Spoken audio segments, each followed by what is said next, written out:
Last year, these stadiums sat empty as Tokyo 2020 was officially postponed.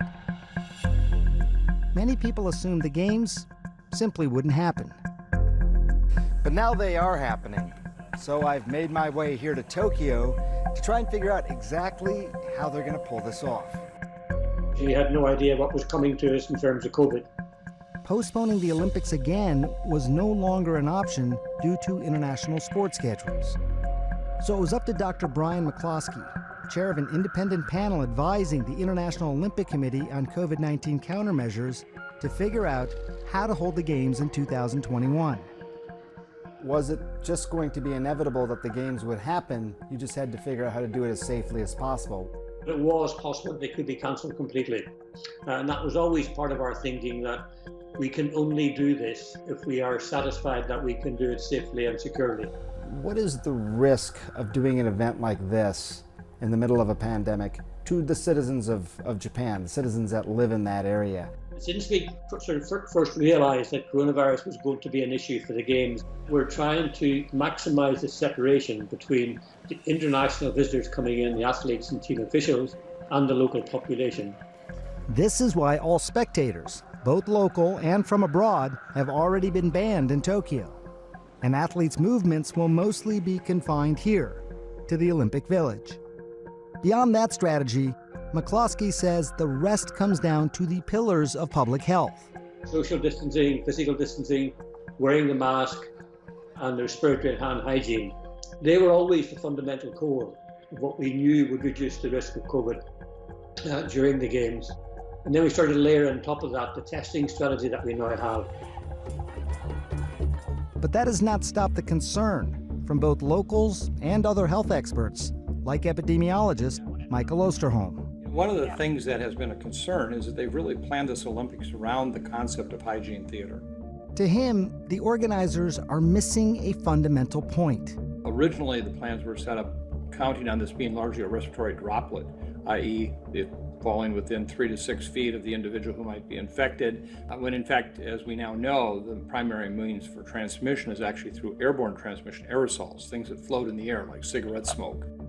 So he thinks things like plexiglass completely miss the mark, but makes masks even more important. We already know the limited protection cloth masks play versus N95s. They've provided no clear directions. They should be recommending N95 respirators. Still, the IOC estimates more than 80% of residents of the Olympic Village will be vaccinated. But that is still not cleared the metaphorical cloud continuing to hang over the city as the world waits to see how this global event will fare in the face of a pandemic. And Sanjay joins us now live in Tokyo this morning. So now that you're there, what observations have you been able to make? Well, I mean, they're trying to do the best they can, Robin. I mean, the broad picture is, as you just heard, trying to bring 200 different countries, states, and territories together via their athletes in the middle of a pandemic into a country where 12% of the country is vaccinated and the numbers have been growing. That's the reality. For us, I can tell you, like the teams coming in, we get tested 96 hours before we fly, again, 24 hours before we fly. Once you land in Tokyo, you get another test that you got to go through. So there's all these sort of safeguards in place, but it's challenging. Robin, you remember, I think we talked about the NBA bubble at that point. That was a much more confined sort of thing. Here you have obviously people coming in from all over the world. They have a village, but you know, we're going to see how this sort of plays out. It's a real, I think, public health test. Now, speaking of tests, some COVID tests have found some of the athletes testing positive.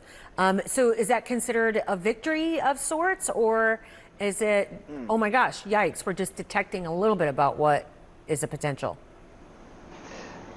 Well, you know, that's a really good question, Robin. I mean, you know, when you think about the breakthrough infections, if someone does test positive but has absolutely no symptoms, I think people who talk about the vaccines will say, well, that is what the vaccine is supposed to do. It's supposed to keep you from getting very sick.